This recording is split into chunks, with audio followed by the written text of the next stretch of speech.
Hello everyone. Now that we've finished talking about the set ADT, which was most of the topic in the first unit, I want to show you how this stuff is actually built into Python. And of course, Python uses the ultimate data structure, which we just learned about, called a hash table. And I'll show you evidence why that's happening. So the set in Python is a class that's called set, lowercase s.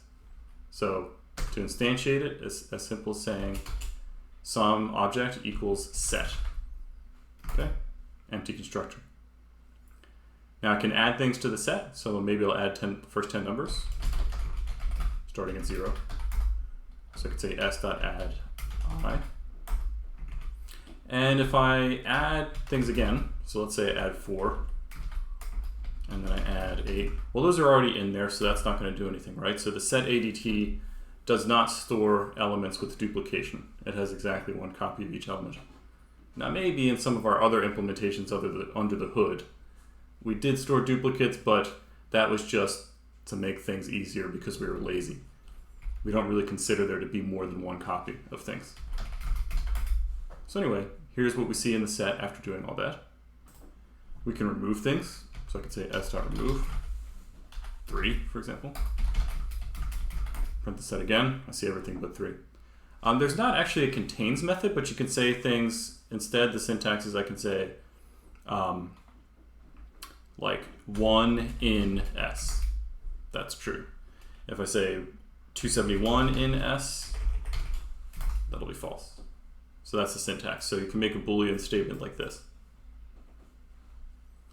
Okay. Now, let me make a different set, and I'm going to show you evidence that the set is actually using a hash table. So let me start over, and let me try to do the following. What if I say s.add, let me try to add a list 1, 2. It says unhashable type list. So what this means is I cannot create a unique hash code for this list. And the problem is because as we talked about, lists are mutable in Python. That means that we can actually change what's in the list. And moreover, we can even change the size of the list, right? In Python, lists are super flexible. So one of the requirements of a hash code is that we have a unique value every time we call it. So that's just never going to be a guarantee for a list. Maybe I don't change it, but I have the possibility to change it. So Python doesn't even want to take the chance of trying to hash that. But anyway, yeah, we also see the evidence here. Okay, it must be using a hash table after all. Now something in Python that is like a list but that is immutable, which means that it won't be changed, is a tuple. And we can actually add tuples. So just as an example, if I say tuple equals 1, 2, and I try to change the element at index 0 of this tuple, well, I have to say equals. It won't let me do that. Okay, so tuples are fixed, and we can actually put them into sets. They can be hashed, and whatever, it just looks at the hash function of each element here and combines them. I think it just adds them together, but I have to check on that.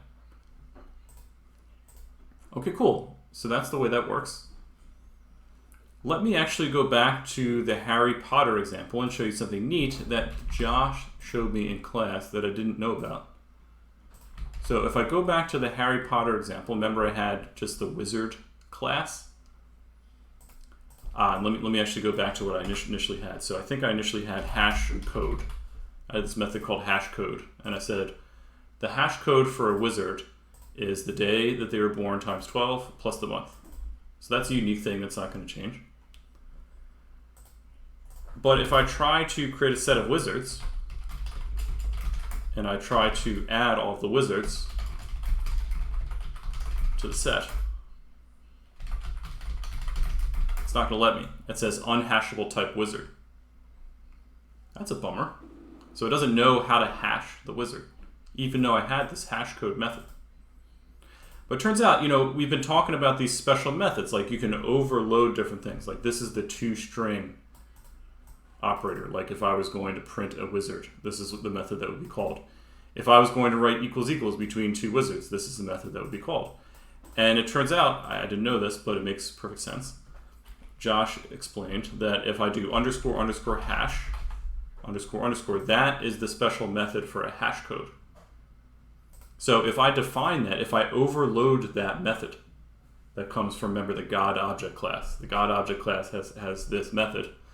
If I overload that, then suddenly I can use it in a set. And now I have all my wizards in the set. So if I use a Python for loop to loop through, if I say for W in wizards now, so I'm going to loop through all the elements in the set, I'll see everybody. Okay? In no particular order. All right, so cool. I can define my own hash methods if I want my objects to be usable inside of sets. Now, just one more quick thing that I want to show. In addition to a set, there is something called a dictionary, which goes one level further. You can look things up by keys and you return values.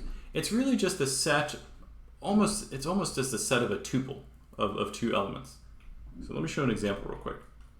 So if I said D is equal to, maybe I'll say Theo, colon 10, Layla, colon 9, Chris, colon 33, okay? So let's say that this was we'll call this a dictionary, that's what it's called in Python. And it has a key and a value for each entry.